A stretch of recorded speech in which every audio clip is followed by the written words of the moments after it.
इज्जत वो चीज है जो अगर किसी इंसान की जिंदगी में नहीं है तो वो मुर्दे के समान है। अगर आपको बिना कुछ कहे, बिना किसी से मांगे इज्जत पानी है तो इसके दो बहुत ही कॉमन रास्ते हैं। उनमें से अगर एक आपके पास में है तो आपको इज्जत किसी से मांगना नहीं पड़ेगा, बल्कि लोग आपकी देखते ही इज्जत करेंगे। और दोनों चीजें हैं पैसा और पावर।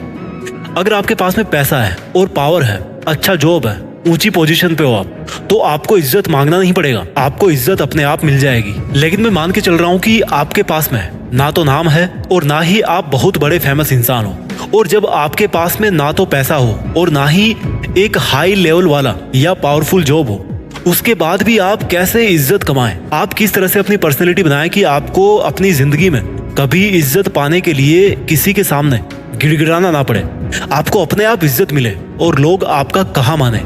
ध्यान से सुनना मेरी बातें। इज्जत मतलब respect, R for respect and R for reflection. Respect means reflection and the respect is reflected and it's not received और डिमांडेड। इज्जत टकरा के वापस आती है, ना कि कोई आपको देता है। समझिए इस बात को। अगर आपकी कोई इज्जत नहीं करता तो एक चांस तो ये बनता है कि भाई उस अगले बंदे को आपकी तरफ से भी कोई इज्जत नहीं मिल रही है, और जब अगले बंदे को भी आपसे इज्जत नहीं मिल रही है तो वो आपको इज्जत नहीं देगा। Respect is not one sided, it's a prepaid service. Prepaid क्या होता है?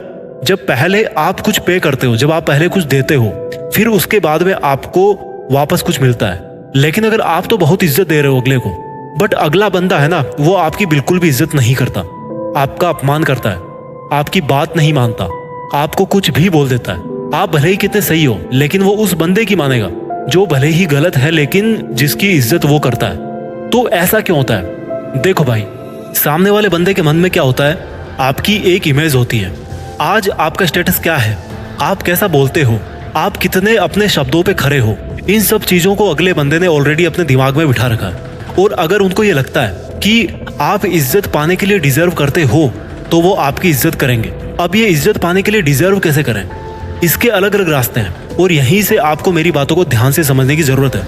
मैं आपको 5 ऐसे टिप बताने वाला हूँ। टिप नंबर 1, अगर आपकी जिंदगी में कोई मकसद है, आप उसके लिए जी जान से मेहनत कर रहे हो, तो कुछ लोग तो ऐसे होंगे जो आपसे नफरत करेंगे, आपसे जलेंगे कि कहीं आप उनसे आगे ना निकल जाओ।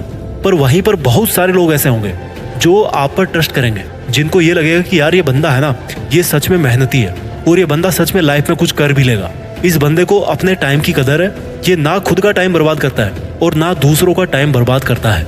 इसकी लाइफ में एक गोल है और इसको दूसरे लोगों की चुगली करने का ना तो टाइम है और ना ही इंटरेस्ट है। तो अगर ऐसी इमेज बनेगी आपकी किसी के दिल में, किसी के विचारों में, तो फिर वो इंसान आप पर धीरे धीरे ट्रस्ट करना शुरू करेगा, आपसे बातचीत करेगा, आपसे कुछ सीखने की कोशिश करेगा, आपसे इंस्पायर होगा और आपकी इज्जत भी करेगा।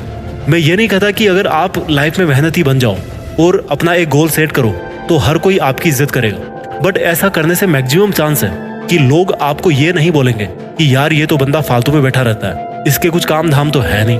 वो आपकी इज्जत करे या आपसे जले, इन दोनों का रीजन एक ही होता है कि आप उनसे बेटर हो। तो अगर आपकी इज्जत ना करके लोग आपसे जल भी रहे हैं ना, तो this is also good sign कि आप उनसे बेटर हो और आप आज या कल इज्जत पा ही लोगे। और ना भी पाओगे तो आपके पास पैसा और पावर तो आ ही जाएगा। तो ये था पहला पॉइंट कि you must deserve to be respected. Tip number 2, ये टिप उन लोगों के लिए है जिनको अपने परिवार में इज्जत नहीं मिल रही, अपने फ्रेंड सर्किल में इज्जत नहीं मिल रही, अपने प्यार से इज्जत नहीं मिल रही। लोग इस बात से दुखी रहते हैं कि यार मेरा भाई मेरी बात नहीं मानता, मेरे पापा मेरी बात नहीं मानते, मेरा प्यार मेरी बात नहीं मानता, मेरी पत्नी या मेरा पति मेरी बात नहीं मानता। और इस बात को वो इतना दिल पे ले लेते हैं कि उनको बात बात पर यही फील होता है कि यार सच में मेरी कोई वैल्यू नहीं है, मैं अपनी जगह सही हूँ, बट मेरा भाई, चाचा, सिस्टर, पति, पत्नी, बॉयफ्रेंड, गर्लफ्रेंड, कोई मुझे नहीं समझ रहा और कोई मेरी बात मानने को तैयार नहीं है। अगर आपके साथ में भी ऐसा हो रहा ना, तो इसका सबसे बेस्ट सॉल्यूशन है कि उस रिश्ते को थोड़ा सा सांस लेने दीजिए, थोड़ा सा ढील दीजिए उस रिश्ते में। इतना कस के मत पकड़िए किसी का हाथ कि आपका हाथ उसके हाथ पे चुभने लगे। इतना मत खींचिए उस रिश्ते की डोर को कि वो टूट ही जाए। बात बात पर आजमाते ही मत रहिए उस रिश्ते को कि देखें अब ये मेरी बात मानता कि नहीं मानता। थोड़ा सा विश्राम दीजिए उस रिश्ते को, थोड़ा सा स्पेस दीजिए उसमें, कुछ दिनों के लिए दूरी बना के रखिए। और इसके पूरे चांस है कि 2-4 दिन बाद आपको खुद को भी फर्क नहीं पड़ेगा, आप पहले से ज्यादा बेटर रहोगे और अगले बंदे के साथ रिलेशनशिप भी थोड़ी स्मूथ होने लगेगी। अगले बंदे को भी सोचने का टाइम मिलेगा, उसको भी थोड़ी आपकी कमी फील होने दीजिए। धैर्य रखिए, जबरदस्ती करने से कुछ नहीं मिलने वाला। समय सबसे बड़ा हथियार है किसी भी रिश्ते को संभालने के लिए और किसी भी रिश्ते को भुलाने के लिए। टिप नंबर 3, मेरे पास एक बार इंस्टाग्राम पे मैसेज आया किसी भाई का कि वो एक लड़की को बहुत पसंद करता है और वो कैसे भी करके उसका दिल जीतना चाहता है, लेकिन वो जो लड़की है उससे नाराज है और ये लड़का उससे काफी बार माफी मांग चुका है, लेकिन कुछ तरीका काम नहीं कर रहा। मैंने उससे पूछा वापस मैसेज करके इंस्टाग्राम पे कि भाई कितनी बार माफी मांग चुके हो? बोला याद नहीं, जब भी मैसेज करता हूँ सॉरी लिख के ही भेजता हूँ। मैंने कहा आज से बंद कर दो माफी मांगना। बोला फिर तो कभी नहीं मानेगी वो। मैंने कहा बात तो मानो मेरी, अब से उसको सॉरी मत बोलना, कुछ भी मत बोलना, थोड़े दिन रुक जाओ और अपने करियर पे ध्यान दो।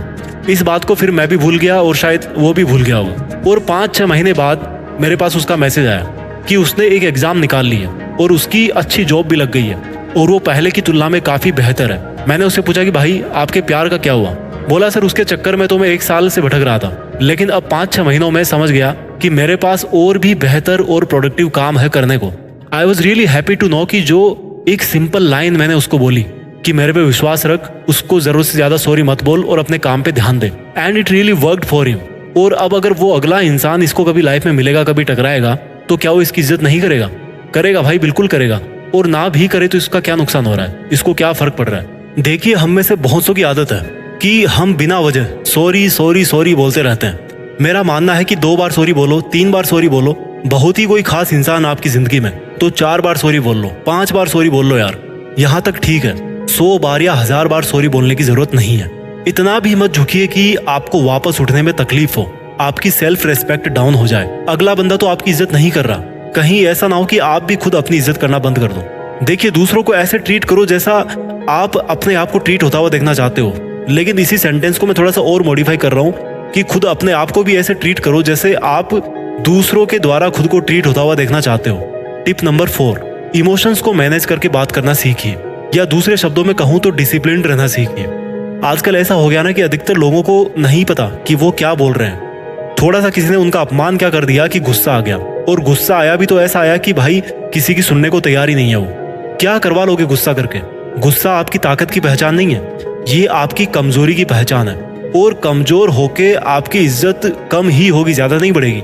लोग रोने लगते हैं, गिड़गिड़ाने लगते हैं। क्यों भाई? क्या खुद पर इतना भी भरोसा नहीं कि इज्जत को भीख की तरह मांग रहे हो?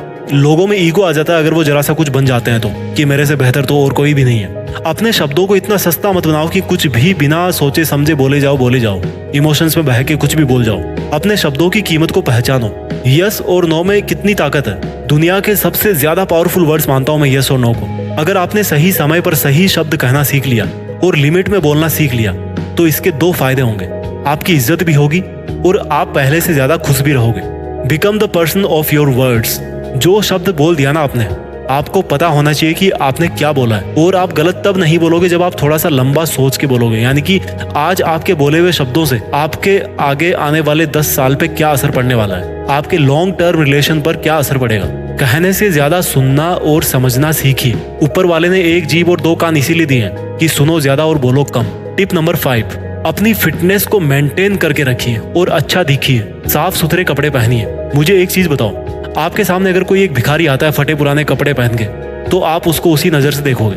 लेकिन वहीं अगर आपके सामने एक डॉक्टर आता है ऑपरेशन थिएटर से निकल के अपनी यूनिफॉर्म में, तो आप उसको बहुत इज्जत दोगे।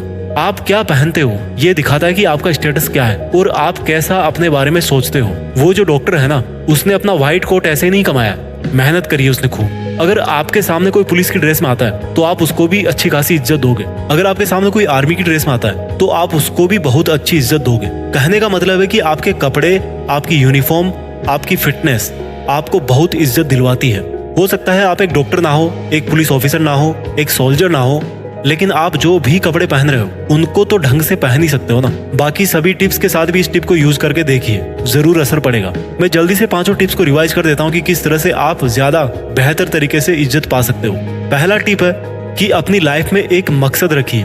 You must deserve to be respected. Tip number 2, रिश्तों को थोड़ा सा सांस लेने का मौका दीजिए। रिश्तों में थोड़ी सी ढील दीजिए, जरूरत से ज्यादा उम्मीद मत कीजिए।